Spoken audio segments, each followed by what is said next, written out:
Ladies and gentlemen, podcasting since 2005.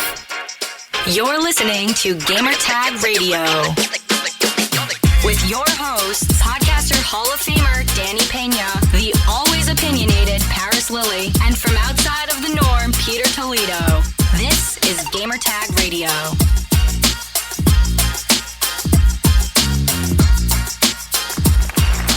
And welcome to episode 1043. You have no idea how special that number is to us. But this is episode 1043 of Gamertag Radio. I'm Paris, and I'm here with Pete. Yo. What's up, man? How you doing?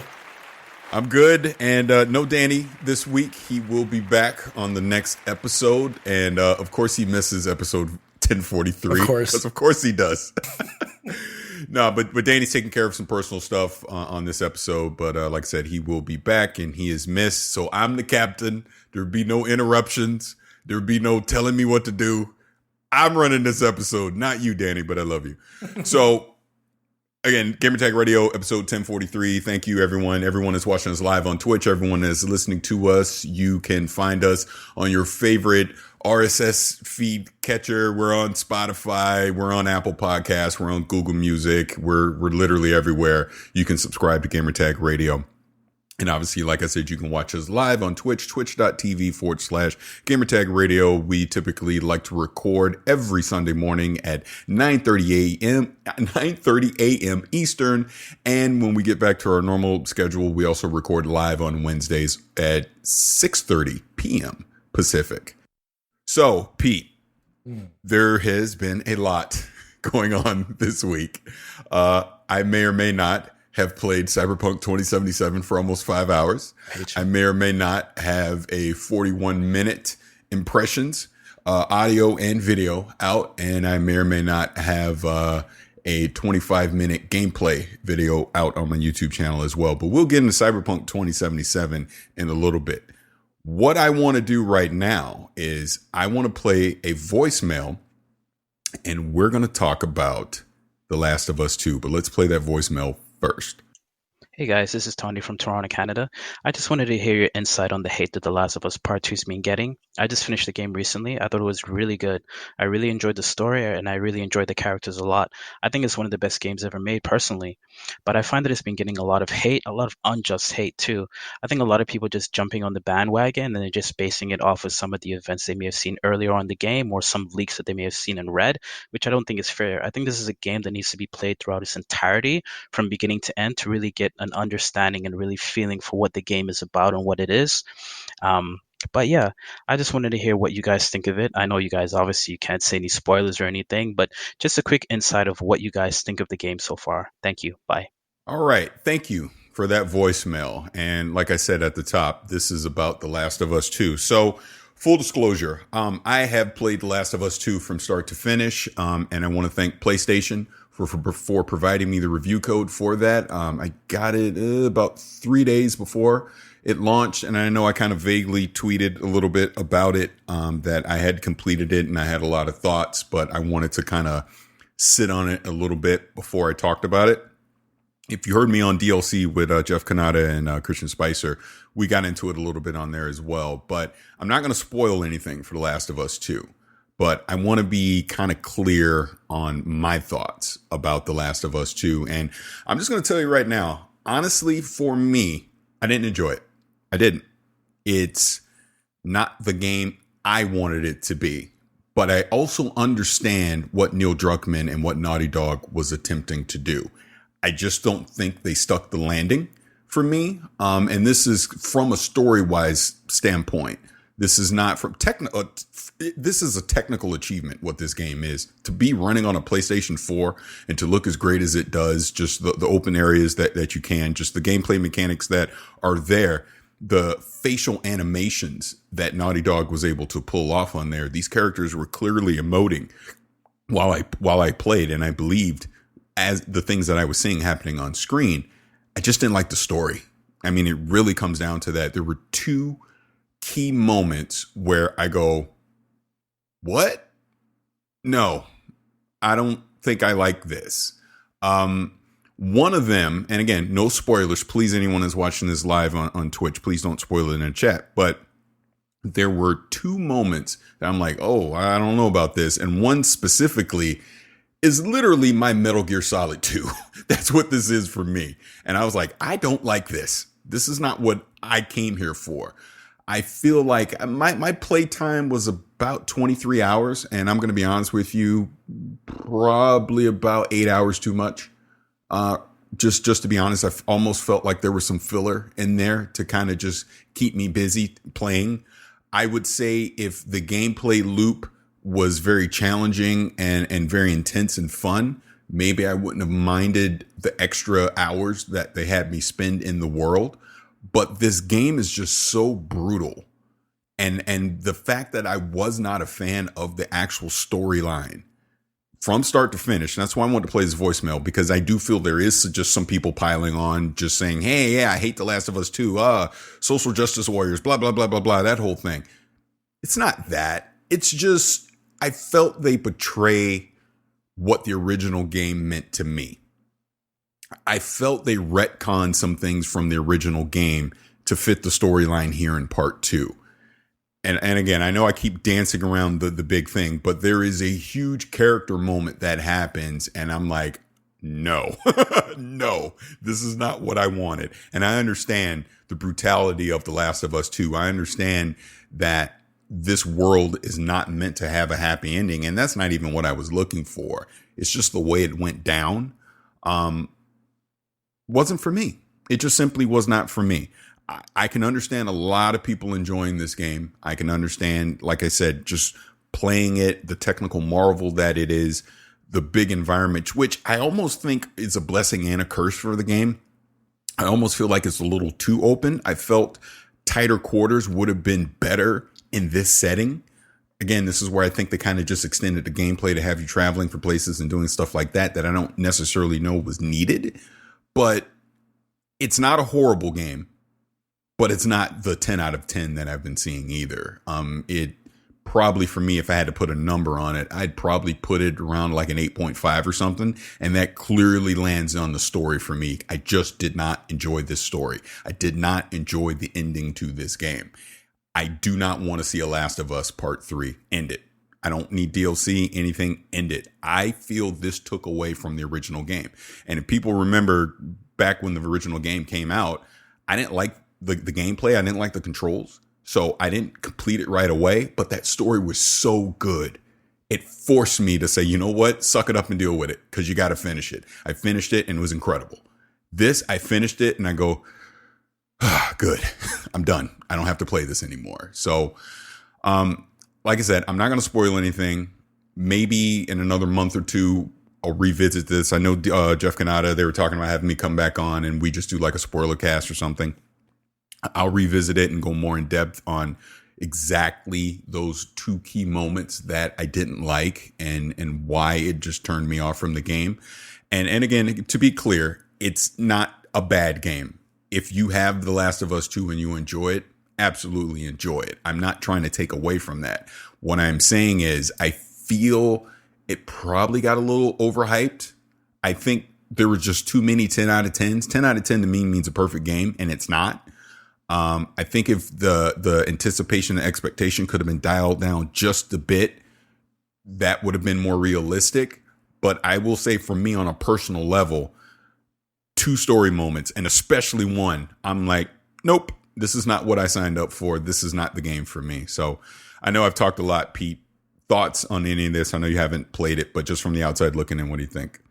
Like you said, I have not played it. I don't have a console at this time. I have not purchased one. I don't know if I would go out and buy one now just for this game, even though it may be worth it.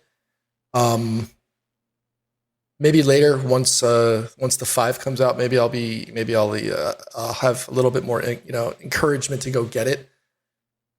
I have a feeling that I think this might become a Sony trope, right? Where Sony games tend to have that super filler moment. Now, we saw it in Spider-Man. We see it in The Last of Us 2. Mm-hmm. For me, there was a lot of that in Horizon Zero Dawn. And I kind of feel that it's kind of their thing, right? Maybe it's just a wider thing for games development in general, where, I mean, how we saw it in Assassin's Creed. So maybe it's not just that. Maybe it's not just a Sony thing. But the last couple of titles that I've seen, I've felt that way, right? Where there's moments where it's like, okay, this is just like a fetch a quest that wasn't really necessary, or this mission here wasn't, a requirement for the game or the story to continue. Again, that's more of an indictment on the game industry in general, as opposed to this title or towards Sony's brand of storytelling.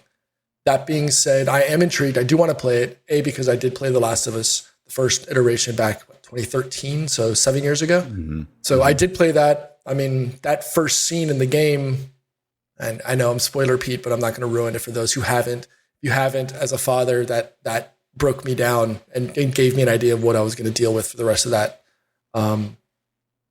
So that being said, I don't know how and when I'll pick it up. Maybe I'll pick it up when, in the holiday season when PS5 comes out, and I'll experience it then. I am trying to stay spoiler free. I don't know how well I'll be able to do that for the next couple of months. Hopefully I'll get to experience it without any spoilers. But I am curious. I do want to experience it just because it's a continuation of the story. I just hope that it doesn't. Those filler moments don't get me to the point where I just put down the controller and I don't come back. No, and that's fair. That's fair.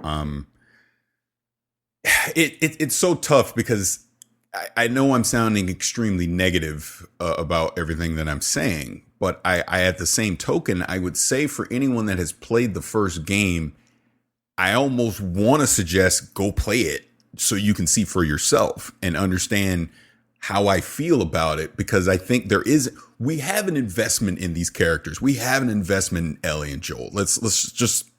I'll say that much. I am very invested in those two characters. I am very invested in their arc. So I was let down to see where their arcs end up. Let's just put it that way without spoiling anything.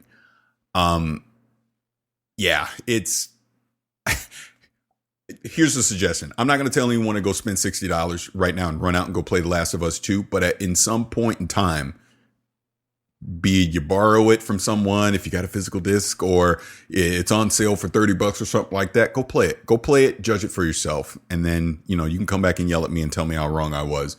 But for me, it just didn't land the way I wanted it to. And I'll just leave it at that. And going to the violence or the brutality factor, that doesn't bother me as much, so I'm okay with that. My main concern was those filler moments, but again, I'm looking forward to playing it eventually, just to see how it continued that story, the storyline from one.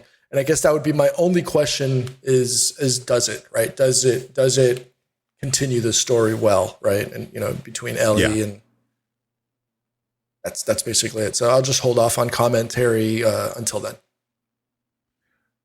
Fair enough. So that's The Last of Us 2. I kind of wanted to kick off the episode and talk about that because I had kind of been putting off giving my thoughts. So again, matter of fact, right now on cue, you want to leave us feedback? Here's how. Send us your feedback or questions. Give us a call at 786-273-7GTR. Email us at fanmail@gamertagradio.com or leave a message on speakpipe.com/gamertagradio. All right. So again, leave us feedback. Let us know what you think about The Last of Us 2. So let's transition. And I want to transition into talking about Cyberpunk 2522. I want to talk about Cyberpunk 2077. It's been a week.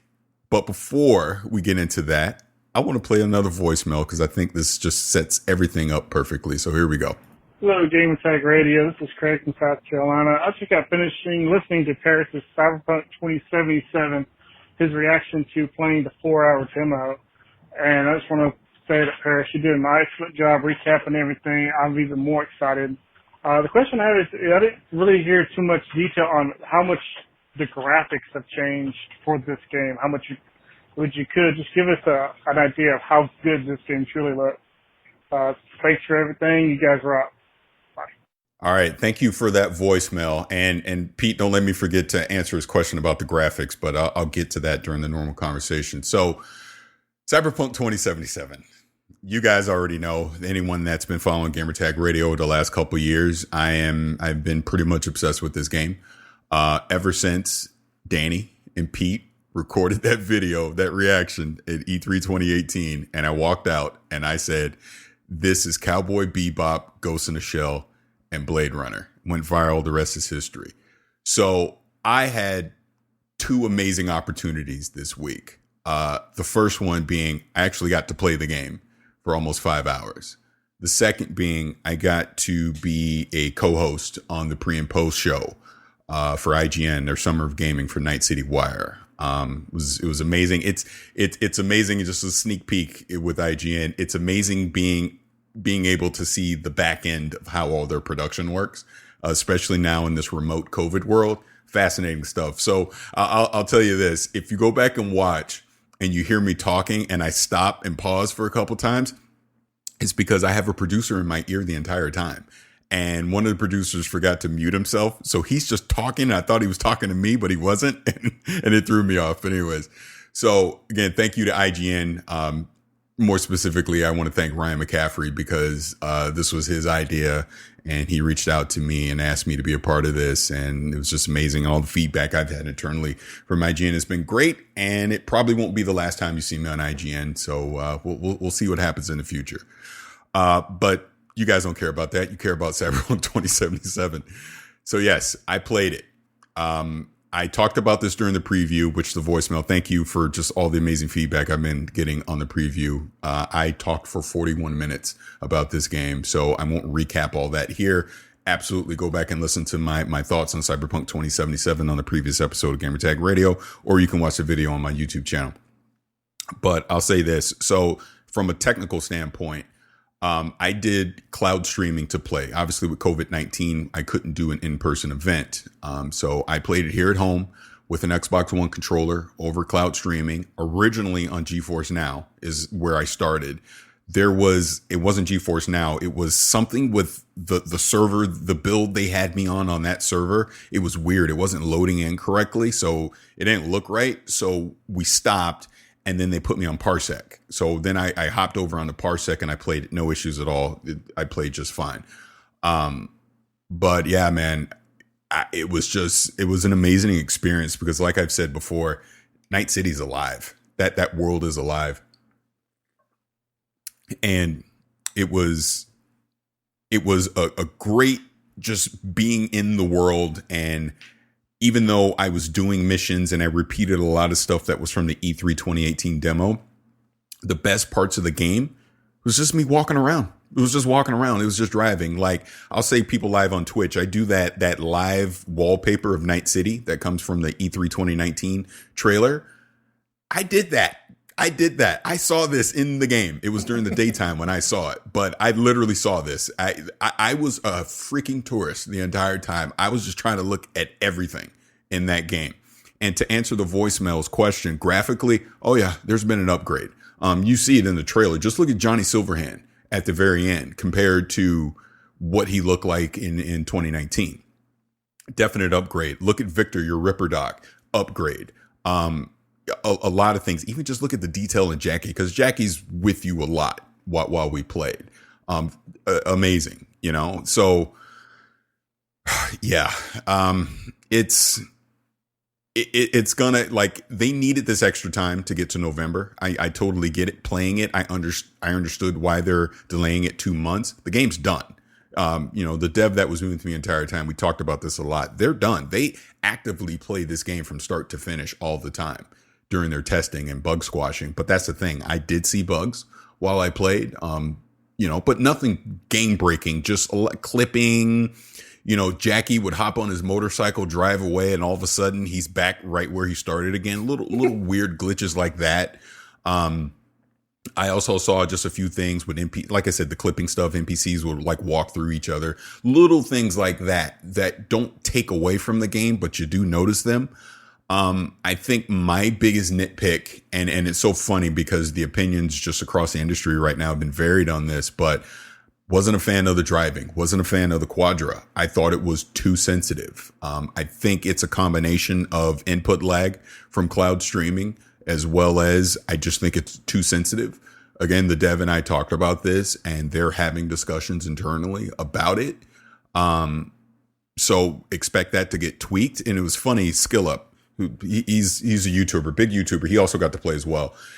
He actually enjoyed the driving, but he also cheated and did something I didn't realize you can do. So you can't, in the build we're playing, your skill level isn't high enough to hijack another car like Grand Theft Auto style, which I think is a cool RPG element to this game. But he cheated and shot a driver in the head and then died so then he could take the car. So he did get to drive a different car. So it had a different feel to it versus the Quadra. So like I said, I think he cheated with doing that. But for me, I didn't like the driving. I know some other people didn't like the driving. But another nitpick that I have was the actual gunplay in it, the gunplay and the melee combat. I thought the gunplay, it felt off. But as I'm talking with the dev, he explained to me, this is an RPG. And you'll hear me say this on IGN. But this is an RPG. This is not Call of Duty or Destiny. People going in need to wrap their head around that. Yes, it's in first person view, but this is not a first person shooter. So you have to actually upgrade your skill with weapons. And one of the main ways you do it is to just keep using a weapon type over and over. The more you use handguns, the better skilled you're going to be at using handguns, right? Again, it's an RPG. So you have to have that mentality. And I swear to you, when the dev pointed that out to me, it all of a sudden my mentality changed completely. I was like, oh, okay, I get it now. Had a lot more fun with the gunplay at that point. The melee combat needs work for sure. The only real time I used melee was during the tutorial, and it was the hand-to-hand melee combat. And again, it's like a 3 thing where you have to block, you have to counter, you do your punches, you hold down, you can do a harder punch, stuff like that. There's also sword play in there as well. And the only time I did sword play was in the tutorial. Not the best. I mean, it can be tweaked is the point I'm trying to make here. It can be improved, which again is why they're taking more time to work on things like this. I did do a little bit of melee actually in the game, like when I was with the Maelstrom gang and I'm fighting to get out. It just didn't feel fun, is the best way to put it. Another thing is brain dance, and I've seen some varying opinions about this. I've seen people that absolutely love it, like I do. I've seen people that absolutely hate it, right? So to me, it is the love child of the Witcher senses and the Batman Arkham series detective mode. They basically combined those two things together and they've made it more of an interactive mini game puzzle, right? If it's used in the correct scenarios, I think it could be a lot of fun for problem solving things. Now, I do agree with what some other people have said. Maybe this shouldn't be a mandatory thing that people have to do in the game to solve certain things, because not everyone's going to enjoy it, clearly. But if it's a nice optional thing, if they can be used in a way to give you additional information to solve a certain scenario, I think that would be great, where you're not forced to do it, but if you do it, you will be rewarded for it, right? But I enjoyed it personally. I thought it was great. Like, you have the initial one that you've seen in some of the gameplay stuff I put out during Night City Wire. That's more like the tutorial for it. But there is a second scenario where it's Yorinobu. Jesus, I say that name where Yorinobu Arasaka. You have to go to his penthouse, and it's from Evelyn's point of view. It's from her memory, and you have to find the biochip tech in his penthouse, right? I like that. I like that scenario of problem solving with it. I thought it was a lot better than the one that you see in the trailers, right? So I think there's a lot of potential there. And brain dance is a real thing, from the Cyberpunk lore as well. So the fact that they brought it into the game is great. But like I said, overall, amazing experience playing. I literally could have walked around the entire time. Like I said, the city feels alive. The ambiance in the city, it feels lived in. It feels old. It feels like it's been around a long time. V is not the center of attention in Night City. V is just another man or woman, or whatever you want to call V, depending on your created character in that world. right? Like I actually drove by at one point. I saw a full on gang versus the police shootout happening. And I looked and I go, do I interfere? Nope. Kept going. I was like, this is not my problem. But that's how interactive all the NPC stuff that's happening in this world. If you take the time to actually listen to some of the conversations that are happening or follow an NPC on their routine, they're literally living out their lives in this world. I also noticed, and I keep referencing Skill Up, but Skill Up also noticed that the NPC density compared to E3 2018 was slightly less. I personally didn't notice it. I think I was just so immersed in the world, it didn't matter to me. I've seen a lot of people, oh, the city's empty, this and that. It's not. Trust me, it's not. At night it is, but it should be because it's nighttime. So you're not going to have as many people out. When I was walking around during the day, the world felt populated to me. It felt good. I didn't feel like, ooh, this is a downgrade. What's going on here? I didn't feel that at all. It felt really good to me. But I will just say the highlight again for me is Night City itself, the NPC characterizations that are going on. Also just the smooth transition into dialogue from doing whatever in the world to like, I'm talking to Jackie or I'm talking to Dexter Deshawn or something and the various options. And I'll shut up after this one. It really, like I was a corpo. So that's how I started out. It's in the preview, but I was a corpo. So I was having corporal options. So when you meet with, it's Meredith, right? I think it's Meredith, the corporal agent that you see from the 2018 demo, and she gives you that chip that has a virus on it. I knew it was a virus on it beforehand because I'm former corpo, so I know the tricks. So I call her out on it. And because I call her out on it, she gets flustered for a second, tries to alter the deal. I try to counter her alter. She didn't like it. So I basically say, F you, deal off. We're not doing it. So they leave. They walk away. And then I have to go retrieve the flathead from the Maelstrom gang without any assistance from her at all. So that completely changed the scenario that you saw in the 2018 demo. Another thing that happens inside the Maelstrom gang hideout is I wind up shooting Royce in the head during the initial standoff. So I kill him right away, take the flathead, never have that mini boss encounter with him. So right there shows you the branching storylines and how things can change just depending on your dialogue. It's fantastic. The game will be fantastic. Like I said, you've seen now the actual 4K renders of it. It's going to be amazing on PC with ray tracing, the whole thing. Hey, NVIDIA, I need that 3080 Ti. So hook your boy up before September. It better be out when it comes out in November, right? But it's going to be amazing. It'll be interesting to see what Cyberpunk looks like on the consoles. I think it will look great on the One X and the PS4 Pro, but I am absolutely dying to see what this will look like on the original Xbox One, because I don't think it's going to be good, but we'll see. And then obviously we're going to get the enhanced versions on Series X and PlayStation 5. So a couple extra months we're going to have to wait, but from my hands-on time, the wait will be worth it. Trust me on that. It was, and I did it cloud streaming. It wasn't even, on an actual PC here at my home. Game looked great, played great. There's some bugs to squash in it, but when we get to Night City, I think everyone is going to have a great time. So I know that was super long, Pete, but your thoughts. I just had to get it out. No. It's the whole patience thing. We've got kids, so I've learned to wait. I know because I was watching. We were doing the co-stream here during the IGN show, and talked about it here. You mentioned your concerns about the driving, and I did see you guys going back and forth. I think it was you and Miles, maybe, or Pavel or something on Twitter. If you could identify, or if you could use a game that is comparative to that, and how it feels, can you throw that up out of nowhere? Like to say, okay, it felt like a warthog while driving. You're talking the Quadra. Yeah. Or just in general. It doesn't have to be even specific. Just give me like a generalization. You know what it felt like? It felt like, and I'm going to screw up the actual model car. It felt like I was trying to play Gran Turismo and not knowing what the hell I was doing. And I'm just sliding all over the track. Gotcha. It's like you're in an F1 and just overpowering it. It was overpowering. And I think some of that has to do with input lag. And that's what I mean. It was too sensitive. Like I would slightly hit left. All of a sudden I'm crashing into a wall. Like I couldn't drive fast because if you drive fast, you had no control. If I slowed down, fine, I can traverse. But again, I'm in a Quadra. I'm in this high powered car. You want to be able to drive it at high speeds through the city and not worrying about crashing. I mean, there is some drift and things that you can do in there. It just needs tweaking. And again, we were having a conversation about this while playing, so they're aware. I mean, they know it's not perfect right now, so it will get tweaked. But he also pointed out, and I agree, this is a high performance sports car, so it should handle like a high performance sports car as well.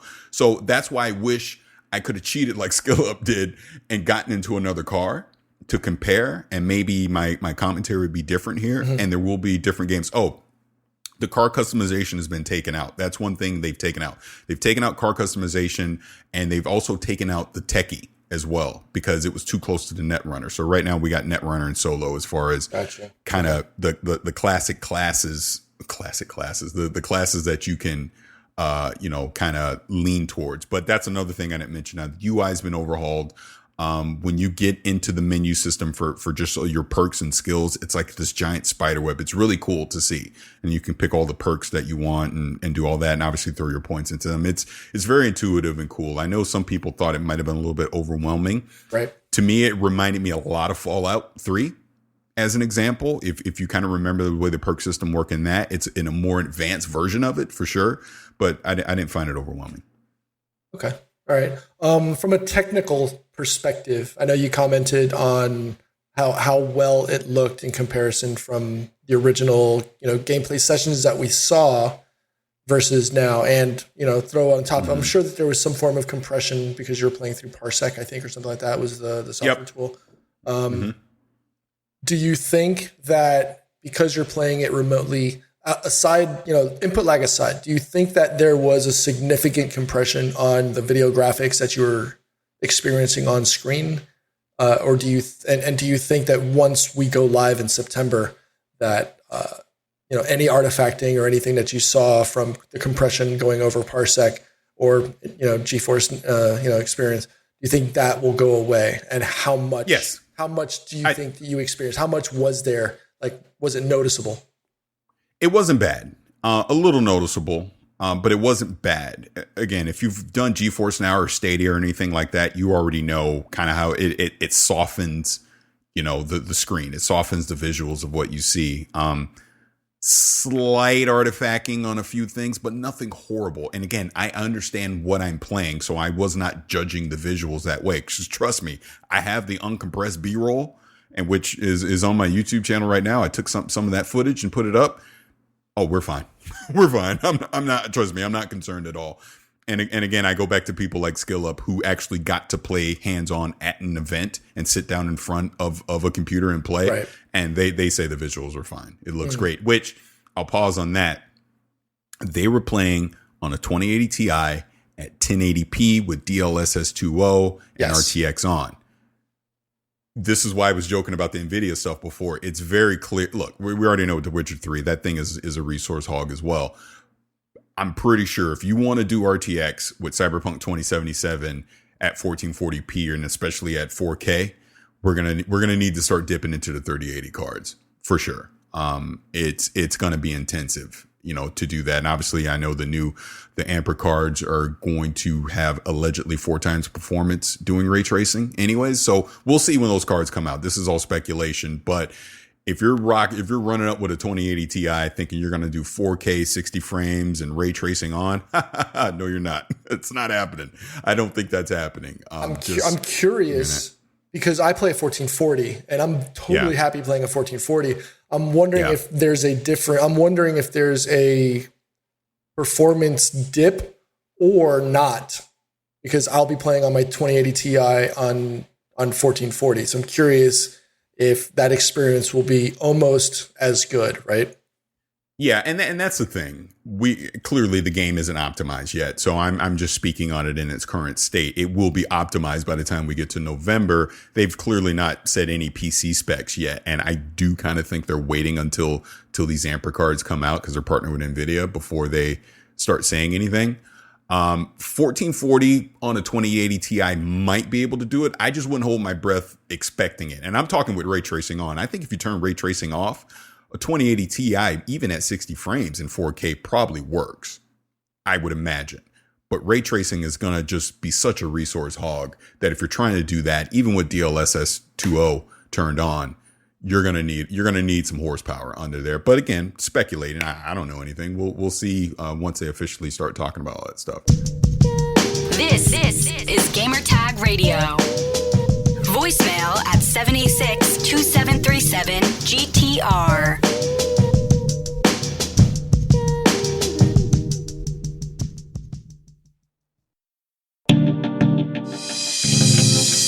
You're listening to Gamertag Radio.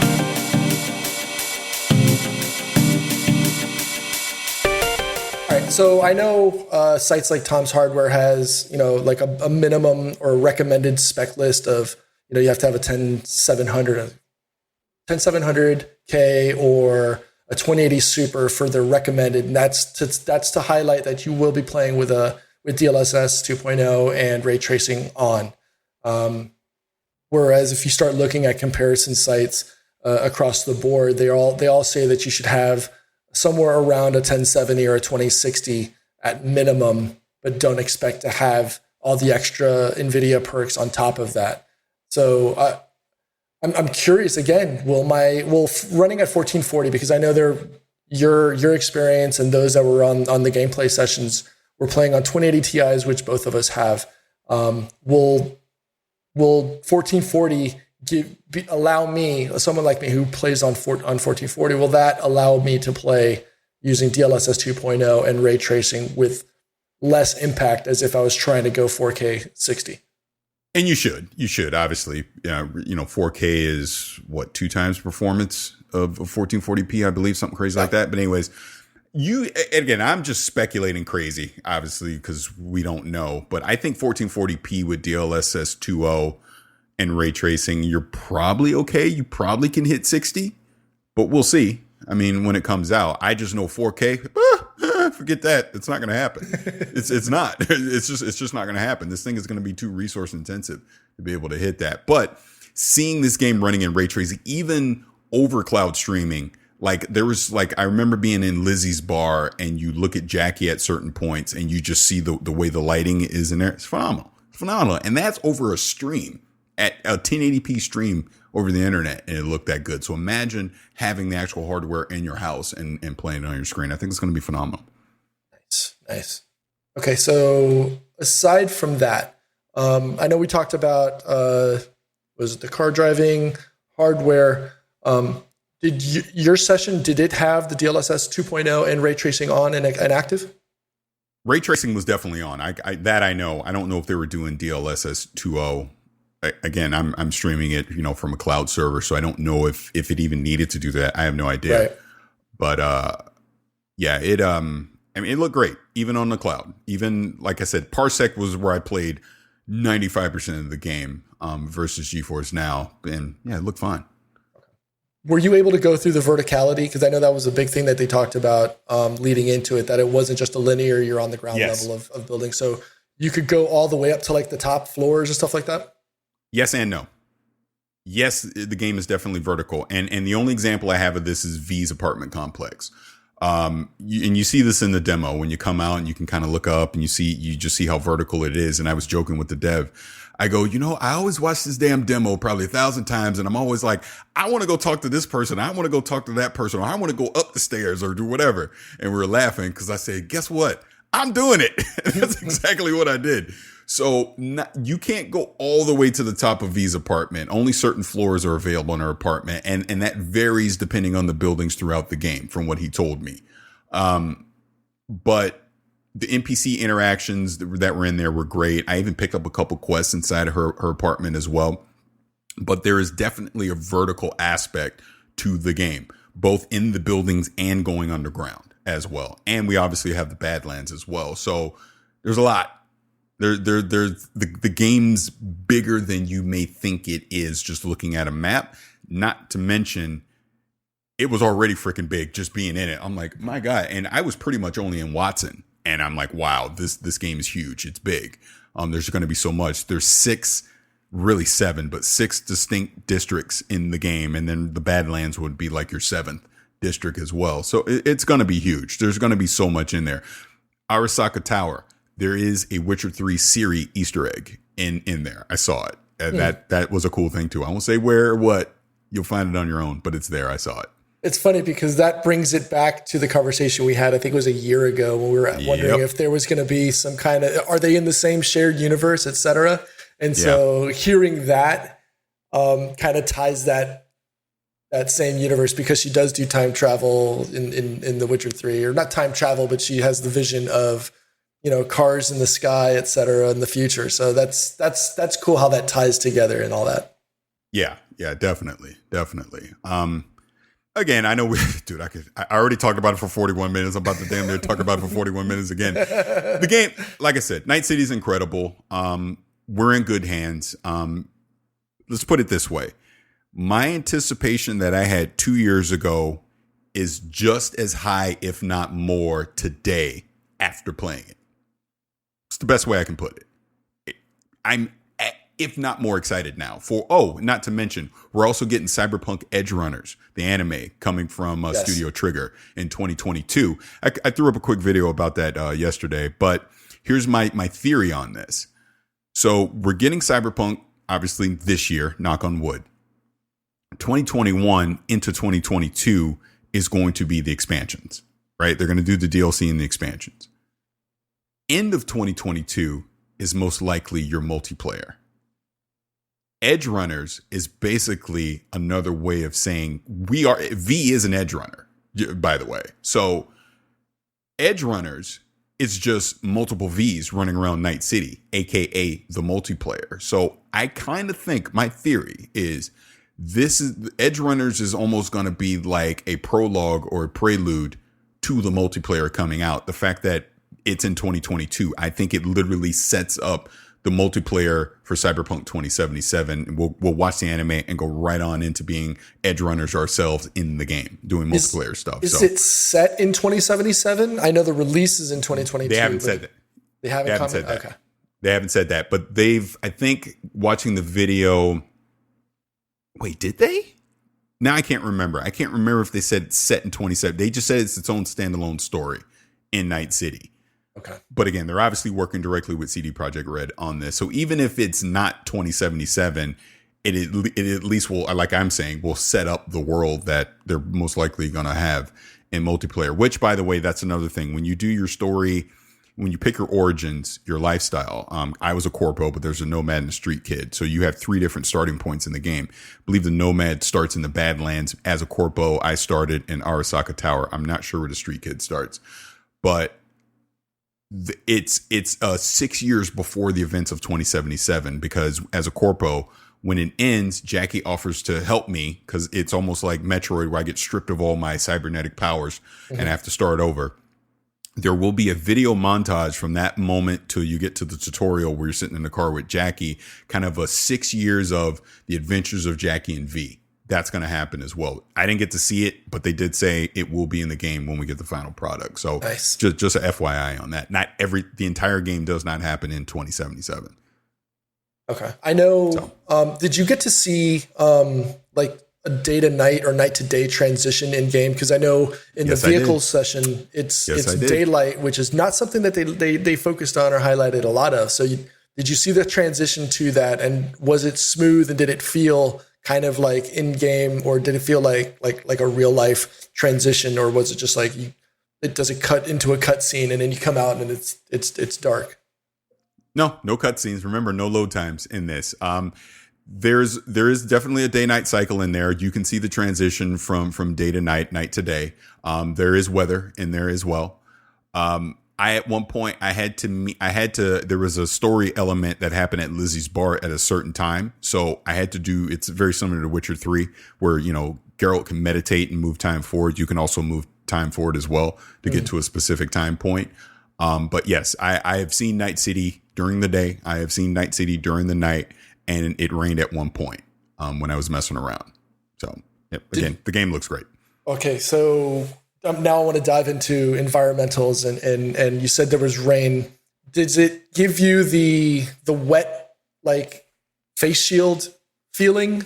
Like, you know how like in some games, like you'll go into an area where it starts to rain and then you have like water splashes on your screen, or do you not have that? Did not notice that. Okay. And I was messing around with changing time when this happened, so I didn't spend a lot of time in it because I'm just trying to do everything I can. So I didn't notice that specifically. I just was like, oh, it rains. That was kind of it, and then I moved on. Okay. Yeah. All right. Any other questions? I'm trying to think. All right, so I'm going to steal one from the chat. What was the inventory management like? Can you talk about that first? Similar to I can talk about everything I saw. Similar to Witcher 3. So let me take it from this standpoint. When I was doing the Maelstrom gang, I was in the hideout to get the Flathead, and the shootout ensued, and now I'm starting to kill gang members to get out. They drop loot. So similar to Witcher 3, you can go over their body, you can do like loot all, and you're picking up gear and weapons and things from them. At that point, that was really when I started to mess around in the inventory screen, because they were dropping basically like your jacket is considered armor. You know, you have your boots, your legs, your shirt, stuff like that. So they have stats and perks on them that you can pick up.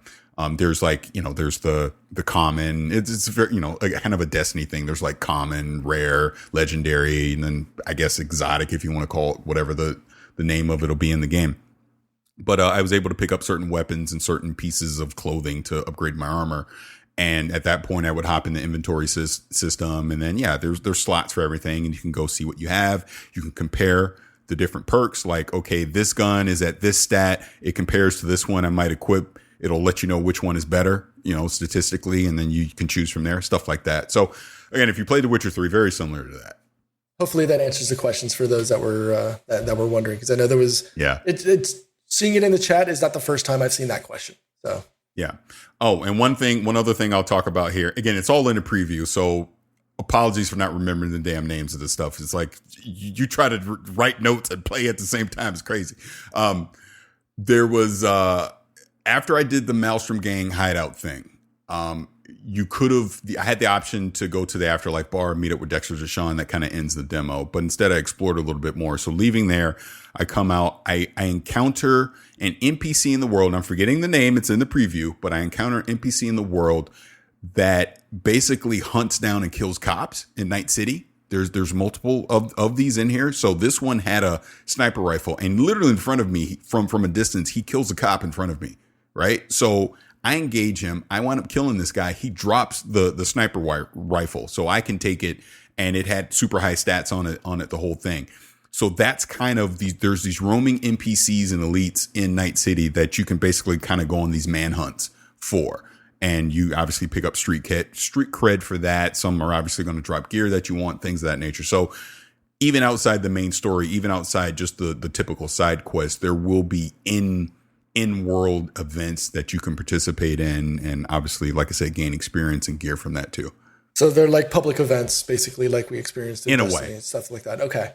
Yeah. Do you get encumbered by the more stuff you pick up, or do you have like that magic bag of holding?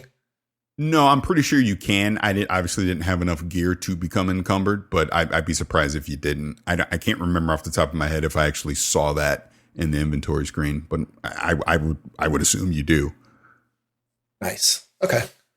All right. Let's see. I think there's another question in here. How did the city feel in comparison to games like Grand Theft Auto, Red Dead Redemption? I know you had a tweet response to someone. Jesus, that tweet. Okay. Well, let's stick to the core question, right? Yeah. Like the open world experience. How did that feel? Did it feel akin to or similar to games like GTA or Red Dead Redemption? Did the openness feel warranted, or did you feel kind of closed in, or so on and so forth? And I can say this, and the game's not even out yet, it is the best open world that you will ever experience, or so far, until someone tops it. This will be the new king. For me, and I said this in a tweet, the best open worlds I've experienced so far have been The Witcher 3, Red Dead Redemption 2, and I said GTA 5. People got mad at me for saying GTA 5 and said I should have said Watch Dogs 2, but I disagree, and it's my opinion. So, yeah, it's great. No, it feels very open, and like I said at the top, it feels alive. This world is going on without you. You are just another guy in this world. you are not the center of attention of everything that's happening in this world. And the NPCs have their routines. They're having their own conversations. Like I said, the one of the coolest things about the game is eavesdropping. Just eavesdropping and listening to these crazy ass conversations that's going on. You know, it's very funny. Another thing that happened when I was in the game, there was a police, like a crime scene. They had things taped off and like they were doing some kind of investigation. And I got too close and it triggered whatever. And the police wound up killing me. That was like the first time I died in the game. They shot and killed me. Which, by the way, Trauma Team. So from the E3 2018 demo, when you're doing you're acquiring the extraction of the girl and Trauma Team gets her, they tell you to back up in the demo. So now they've added in, if they tell you to back up and you don't comply, they will shock out of you and put you on the ground. I was just about to ask you about if you had any experiences, good or bad, with Trauma Team, because that team, if you've become familiar with the lore, they're like the militia, they're like medic militias, and they will take nothing. They have no problems shocking you or putting you down if you do not comply. So that's cool. Yeah. Which, side note on that, there is a comic that's coming out about Trauma Team, which I think is going to be really cool. And I'd said this on IGN as well. Like, I would love to see in an expansion or DLC where maybe we become a part of Trauma Team and we see things from their point of view and all that. I think it would be really cool.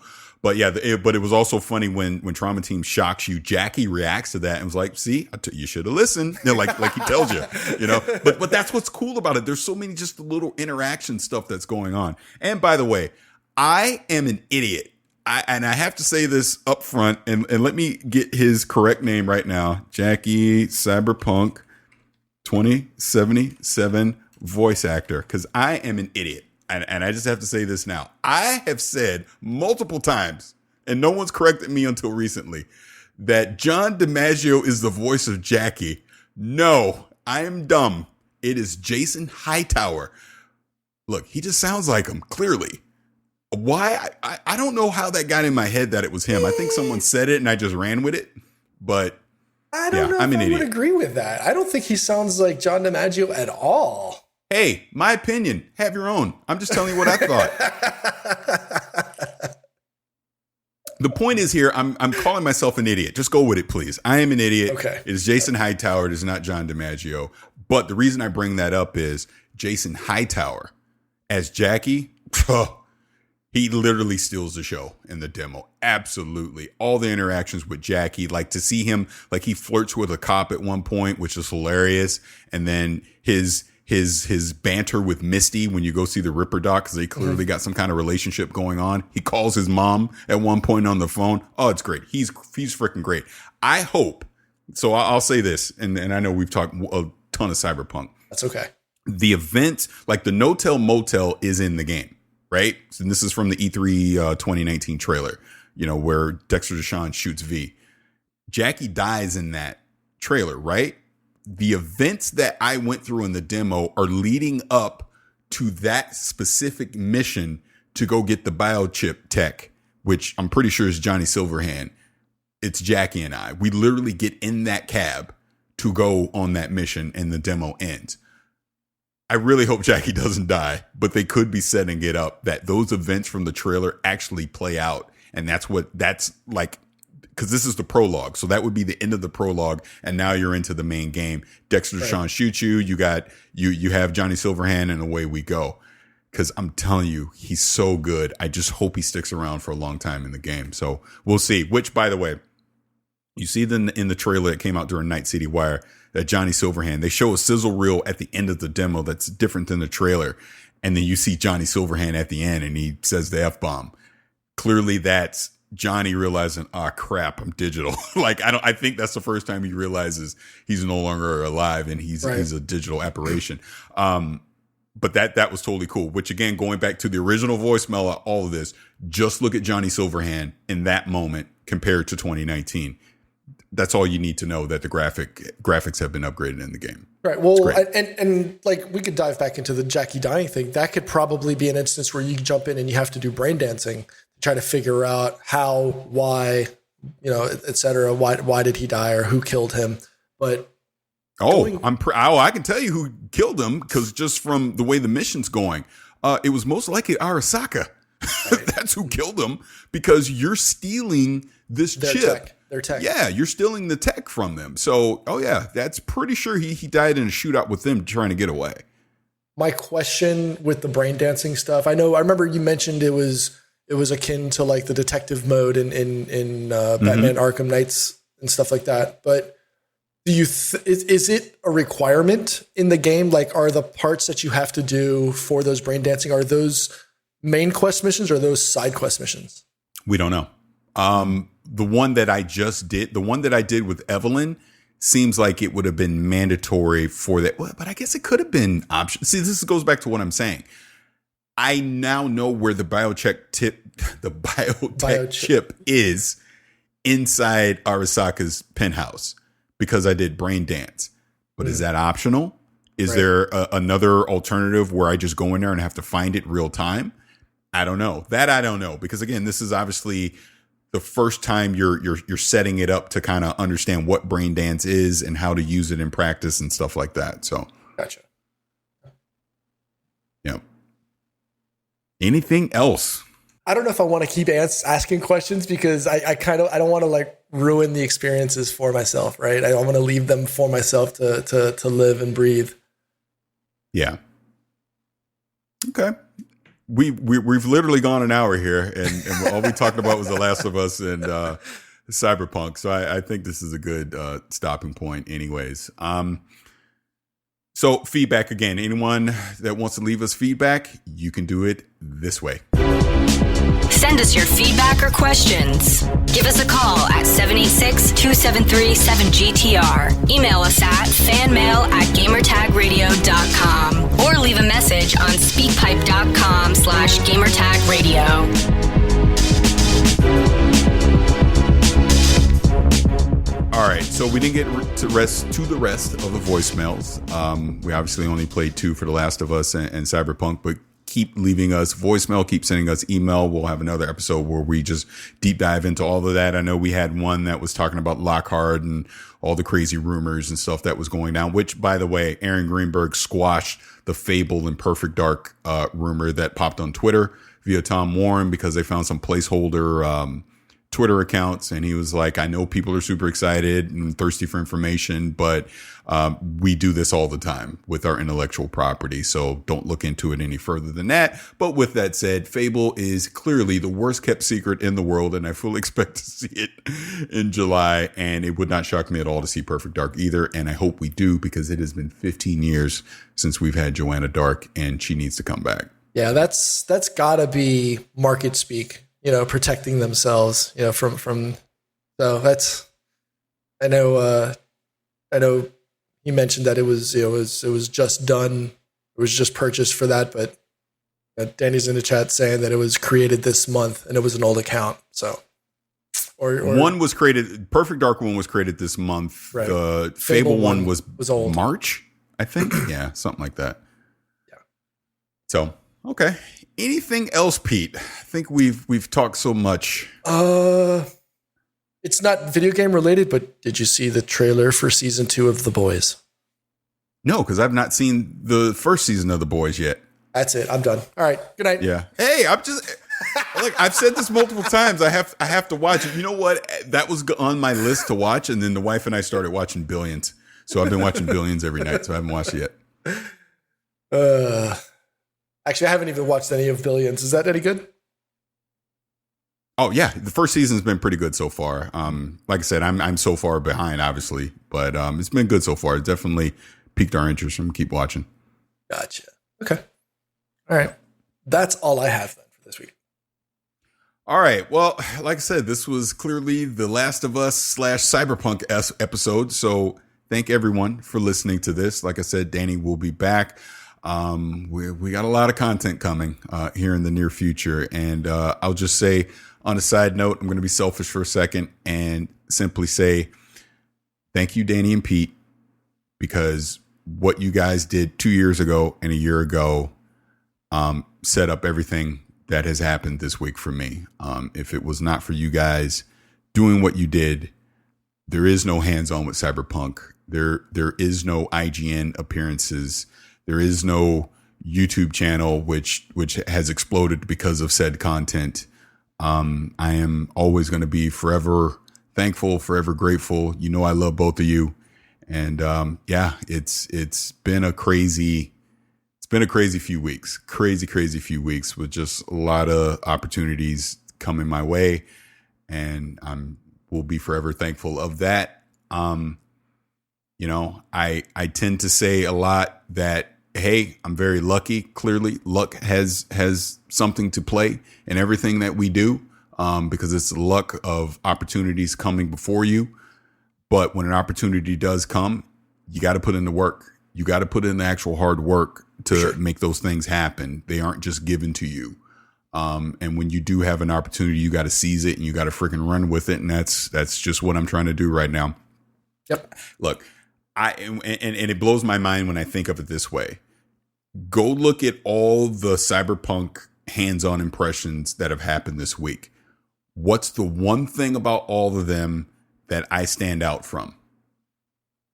I had no business being there compared, because it was a lot of big sites. It was huge YouTubers like RX that got those opportunities. And then here's the little old me getting a chance to jump in and do that. So I'm very thankful to CD Projekt Red for giving me the opportunity, because, you know, they didn't have to. They absolutely did not have to do that. And what was I going to do? Get mad? Of course I wasn't. It was just, it is what it is. So I appreciate them having enough faith in me to allow me the opportunity to see their game, to be one of the first people in the world to see their game and to be able to comment on it and talk about it to the world. So, I'm just very thankful for these opportunities. And like I kept saying on IGN the whole time, hey, I hope I don't screw this up. That's all you can do. But just trying to be myself, and I hope people enjoyed what I put out, and I appreciate all the feedback.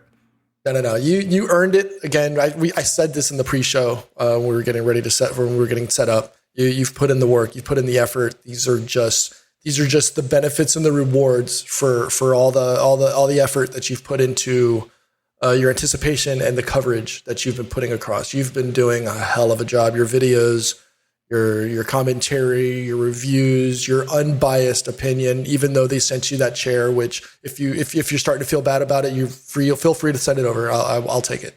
But I mean, you put in the effort, you put in the work. These are just the fruits of your labor. So enjoy it, accept it. I know it's difficult to take praise. I'm the same mentality and same personality. It's hard to hear other people give you kudos sometimes. And so, I mean, drink the Kool-Aid, dude. You earned it.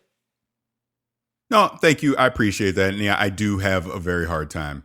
You know what? Let's wrap this up. We'll talk about this in after show. So, again, thank you everyone for watching live on Twitch. Thank you everyone that's been downloaded and been listening to the podcast. Keep leaving us feedback. We really appreciate this.